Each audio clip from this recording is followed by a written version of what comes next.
عزیز ساتھیوں، محترم دوستو، ہم اور آپ کیا کہتے ہیں جس چیز کے انتظار میں تھے اور جس شخصیت کے انتظار میں تھے وہ ہمارے سامنے موجود ہے، اور ان کا نامی اسم گرامی شیخ عبدالاحد صاحب ہیں، اور یہ کیا ہے جالیات مصر میں کام کرتے ہیں، اور ہم لوگ اسی کا شدت کے ساتھ انتظار کر رہے تھے۔ وقت کی قلت کی بنیاد پر زیادہ بحث نہ کر کے میں شیخ صاحب سے گزارش کرتا ہوں کہ وہ اپنی بات جو عوام کے سامنے رکھنا چاہتے ہیں پیش کریں۔ آپ 45 منٹ لے جائیں۔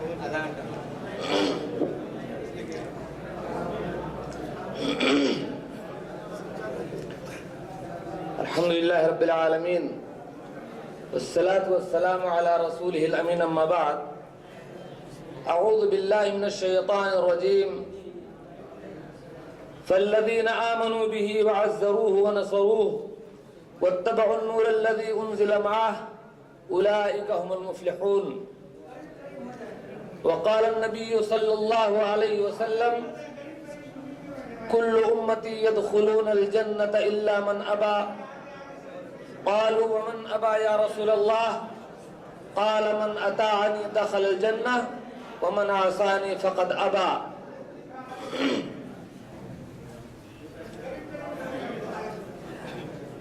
سب سے پہلے ہم اللہ رب العالمین کا اس بات پر شکر ادا کرتے ہیں کہ اس نے ہمیں اسلام کی اور توحید کی نعمت سے نوازا۔ اللہ کے نبی جناب محمد رسول اللہ صلی اللہ علیہ وسلم پر اللہ رب العالمین کی بے شمار رحمتیں نازل ہوں۔ اللہم صلی علی محمد وبارک وسلم۔ اسلامی بھائیوں، ہم اور آپ میں سے کوئی ہندوستان سے آیا ہے، کوئی پاکستان سے آیا ہے، کوئی بنگلہ دیش کا ہوگا، کوئی نیپال کا ہوگا۔ ہم سب لوگ یہاں پر پردیسی ہیں، اور پردیسیوں کی ایک الگ زندگی، پردیسی ہونے کے حساب سے ہمارے درمیان ایک عجیب سی محبت پیدا ہو جاتی ہے، اور ہم تمام کے مسائل ایک ہیں۔ وہ لوگ جو اپنے بال بچوں کے ساتھ رہتے ہیں ان کو چھوڑ کر کے کم سے کم 99% ہمارے ان بھائیوں کی ہے جنہوں نے اپنے بچوں سے، اپنی بیوی سے، اپنے ماں باپ سے دوری اختیار کرتے ہوئے، اپنے آنسوؤں کا قطرہ گراتے ہوئے اپنے ملک سے آپ چل کر کے آئے ہیں، اور یہاں غربت کی زندگی میں رہ کر کے ہم کو ہمارے گھر، ہمارے ماں باپ، ہماری گلیاں، ہمارے چوراہے، ہمارے کھیت، سب کچھ ایک ایک کر کے یاد آتے ہیں۔ ایک ذمہ داری تو ہمارے اوپر یہ ہے کہ پیسہ کما کر کے دیں ایک پردیسی ہونے کی حیثیت سے، لیکن اسی کے ساتھ ساتھ ایک دوسری ذمہ داری ہے اللہ کو پہچاننا اور اللہ کے رسول صلی اللہ علیہ وسلم کے حقوق کو ادا کرنا۔ اسی میں کمی کی وجہ سے آج پوری دنیا میں مسلمان اربوں کی تعداد میں ہونے کے باوجود غیروں کے آگے مجبور اور محکوم ہیں۔ اسی پردیسی کے لیے اور پردیسی کے ساتھ اس مسئلے پر ایک شعر میں نے ابھی سنا تھا قریب میں، اس نے کہا کہ مجھے پردیس میں رہ کر برابر یاد آتا ہے، مجھے پردیس میں رہ کر برابر یاد آتا ہے، وہ ٹوٹا ہی صحیح لیکن بہت گھر یاد آتا ہے، اور کروڑوں ہو کہ بھی تم لوگ گھٹنے ٹیک بیٹھے ہو، مجھے وہ 313 کا لشکر یاد آتا ہے۔ ہماری ذمہ داریاں بہت زیادہ ہیں۔ قرآن پاک کی جو آیت میں نے آپ کے سامنے پڑھی، ارشاد خداوندی ہے کہ جو لوگ جناب محمد رسول اللہ صلی اللہ علیہ وسلم پر ایمان لائے، آپ کی حمایت کی اور آپ کی مدد کی اور اس نور کی اتباع کی جو آپ کے اوپر اتارا گیا، وہی لوگ حقیقت میں کامیاب ہیں۔ اللہ کے نبی جناب محمد رسول اللہ صلی اللہ علیہ وسلم کی ایک مشہور حدیث میں نے پڑھی، آقا فرماتے ہیں میری امت کا ایک ایک فرد جنتی ہے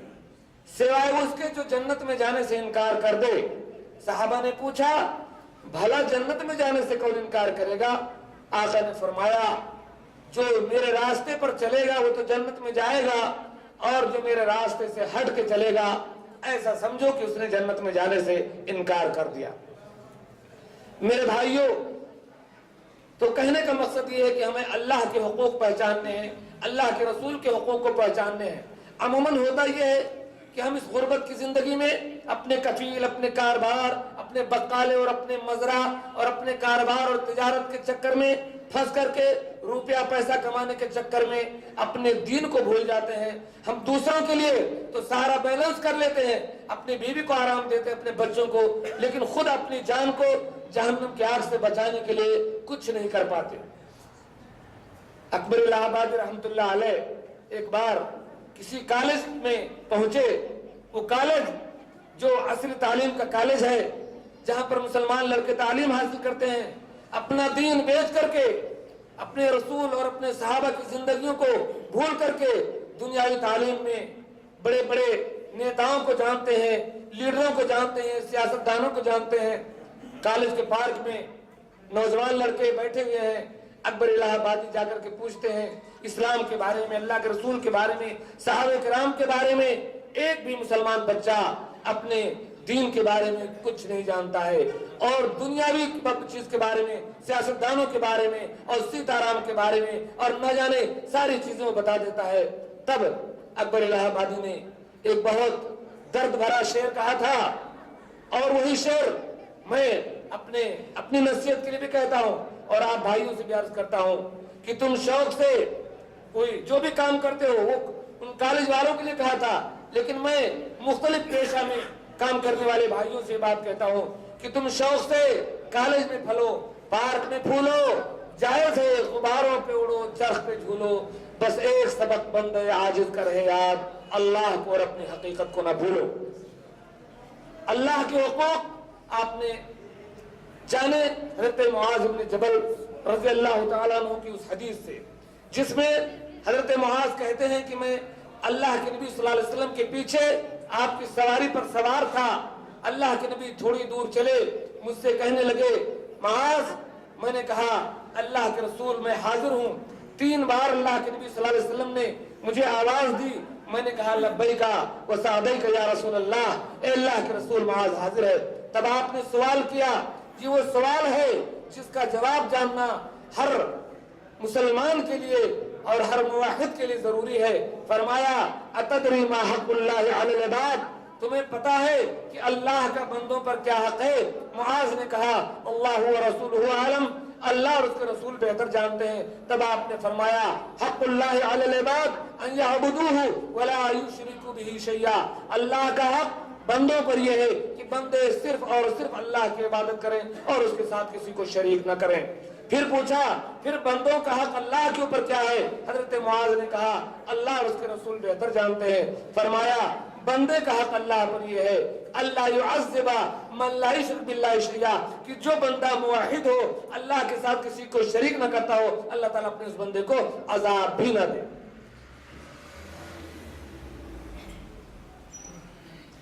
آج کی اس مختصر سی نشست میں میں جناب محمد رسول اللہ صلی اللہ علیہ وسلم کے حقوق کا تذکرہ کروں گا، یعنی کلمے کا دوسرا جز محمد رسول اللہ کا تذکرہ آپ کے سامنے ہوگا۔ اسلامی بھائیوں، اللہ کے نبی جناب محمد رسول اللہ صلی اللہ علیہ وسلم پر کہ امتی ہونے کی حیثیت سے ہمارے اوپر آپ کا پہلا حق یہ ہے کہ ہم آپ پر ایمان لائیں اور آپ کی تمام باتوں کی تصدیق کریں، چاہے آپ کی وہ باتیں ہمارے سمجھ میں آئیں، چاہے ہمارے عقل نارسا کے سمجھ میں نہ آئیں۔ اللہ کے نبی جناب محمد رسول اللہ صلی اللہ علیہ وسلم کے ایک صحابی ہیں حضرت خزیمہ بن ثابت رضی اللہ تعالی عنہ، ان کا ذکر میں اکثر کیا کرتا ہوں، یہ سنن ابو داؤد کی صحیح حدیث ہے۔ اللہ کے نبی جناب محمد رسول اللہ صلی اللہ علیہ وسلم نے ایک بار ایک بدو سے، ایک اعرابی سے گھوڑا خریدا، اور گھوڑے خریداری کی ساری بات چیت مکمل ہو گئی۔ اللہ کے نبی صلی اللہ علیہ وسلم نے فرمایا کہ تم گھوڑا لے کر کے میرے پیچھے آؤ، میں آگے چلتا ہوں اور تمہاری قیمت چکا دیتا ہوں۔ راستے میں اس گھوڑے والے کو کچھ ایسے لوگ مل گئے جنہوں نے زیادہ قیمت دینی چاہی اور اس کا دماغ خراب ہو گیا۔ اس کے بعد اس آدمی نے اللہ کے نبی صلی اللہ علیہ وسلم کو پکارا، کہا جی سنتے ہو، یہ تم گھوڑا خریدو گے یا میں کسی اور کے ہاتھ بھیج دوں؟ اللہ کے نبی صلی اللہ علیہ وسلم متوجہ ہوئے، فرمایا کہ میں نے تو گھوڑا تم سے خرید لیا ہے،